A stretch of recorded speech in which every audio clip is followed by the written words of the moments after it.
Oh gosh, it's that time of the year again. You know, that time when shop windows are full of red and pink paper hearts and newspapers are full of ads with couples packages, restaurants, spas, travels and tours, yada yada. You know what I'm talking about, right? Yup.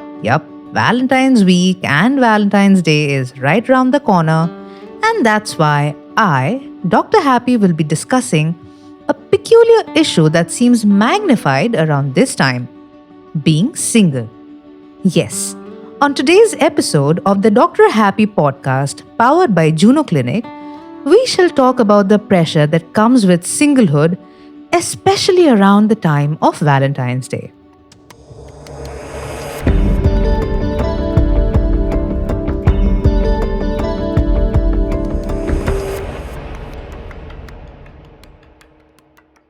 It is this time of the year when people sort of lose their minds.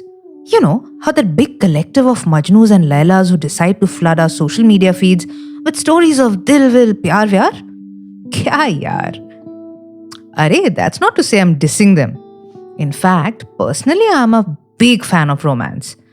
And as a 90s kid who grew up on a staple of Shah Rukh Khan films, you cannot blame me. I've lost count of the number of times I've had my तुझे देखा तो ये जाना सनम moments in my life. But jokes apart, I do know that this time is joyful and full of love for many. It can also be a really troubled time for many others. Take, for example, the case of Ruhi. Ruhi says, I was a fairly intelligent girl in school. Many children used to borrow my notes and I did well in the exams, so I was popular. I studied my best in class 12 and managed to secure admission in a good course in my city itself. But despite it all, I'm very unhappy. I don't have a boyfriend. And I don't know if it's because I'm too serious or if I'm overweight or I don't look so good. I keep thinking about the reason and I feel lonely and left out. All the other girls seem to be enjoying their lives because their relationship status is not single. Sometimes they tease me or even gossip about me. And I feel jealous when I see their photos frolicking with their boyfriends. Now, my family is very loving and they care for me. And to be honest, sometimes I feel I don't even want a boyfriend. But I do want to be like my friends. I don't get a single rose on Valentine's Day, and I hate the whole week. Now, Ruhi's problem is a very genuine one. And she's not alone, but thousands of young girls are under tremendous stress simply because they don't have boyfriends. This makes them feel like underachievers. They feel inferior in comparison to their peers, and they feel they're not attractive or that their personalities are not charming. They find real or imagined flaws in themselves and indulge in negative self-talk and beat themselves down with it. Here's another case of another young person. Mohit says, my friends have made tattoos, colored their hair and have managed to buy bikes. But my family does not provide me with sufficient pocket money to be able to do these things and live that kind of lifestyle. Sometimes I feel I hate my family. I had even proposed to a girl in college, but she left me because she felt I was boring. Now all my friends are going to a resort on Valentine's Day, but I don't have anyone to go with. Everyone is spending a lot of money on Friendship Day, Chocolate Day, Teddy Bear Day, and it is very hard for me to keep up. I'm alone and I feel desperate sometimes. My friends always make fun of me. Maybe they think I'm a loser. Mohit is going through a difficult phase. In times like these, we feel that loving someone genuinely is just not enough, and that you need to be very grand about it with expensive gestures. And if you can't afford it, you feel angry and resentful. You feel disillusioned because it appears that money is everything.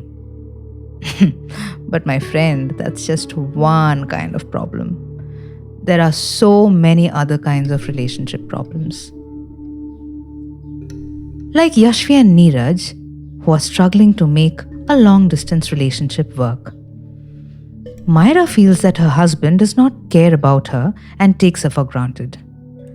John continues in a dead relationship because he wants to post cool social media pictures. Prisha looks back at 3 failed relationships and can't believe her bad luck. Ashmita lies to her colleagues that she has a boyfriend in the UK.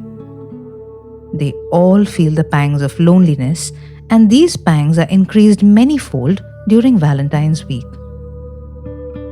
So, what can one do about it? Here's a start. Many of us show quite a lot of empathy towards others, but when it's our own turn, we judge ourselves very harshly.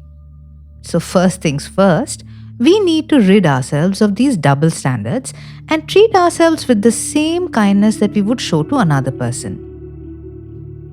Would you think poorly of a friend who's single? Probably not. So, it is important that we don't think badly of ourselves and attach labels such as lonely, loser, left out, etc. to ourselves. There are thousands of people who might be single on Valentine's Day. It is certainly not a disaster or a profound tragedy. Yes, it may be a struggle to get through the week and the day, but it really is not the end of the world,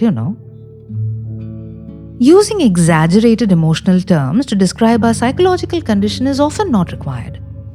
So, instead of saying, I feel broken and terrible and defeated, you could say, yeah, it is unpleasant, so I need to find some way to get through this. The secret is to find someone to love. I know it's not so easy and it won't happen overnight, but there will always be one person to love no matter what happens. And that person is you. Yes, you right here listening to the podcast. So listen to me when I tell the dear you. Dress up. Gift yourself some chocolates and roses. Go and treat yourself to a great meal. And don't think the idea is bizarre, because if Madhuri Dixit could do it in Dil To Pagal Hai, so can you. And trust me, this is not just a crazy filmy solution. Self-love needs expression just like any other form of love.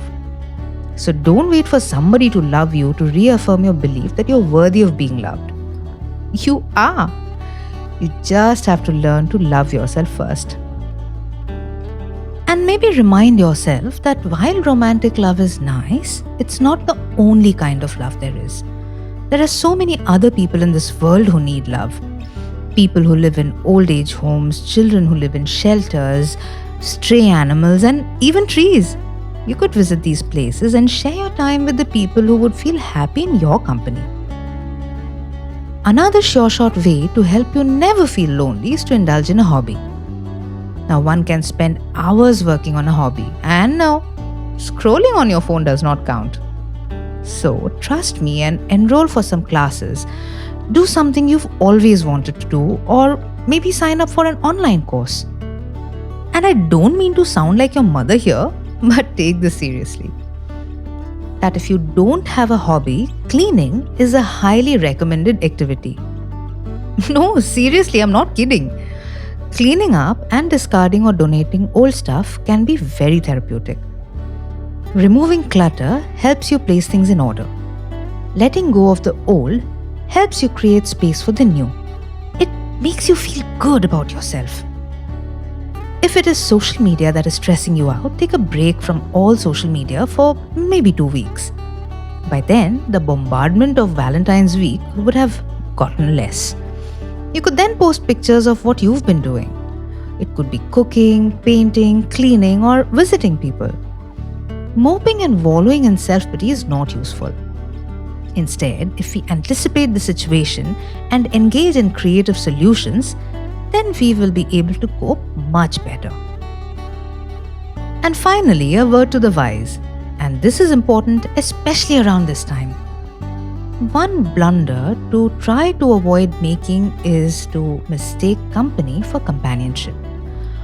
Now, anyone can keep you company.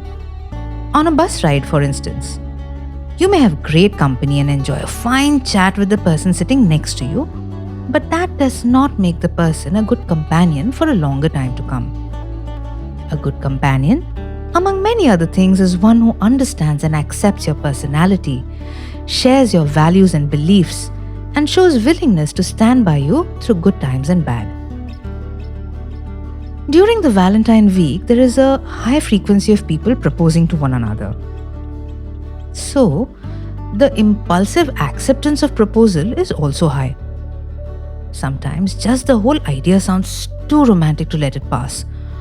Or sometimes, as we discussed, the pressure of being lonely can get to someone and they may end up saying yes to someone they don't really know or like or don't really care about.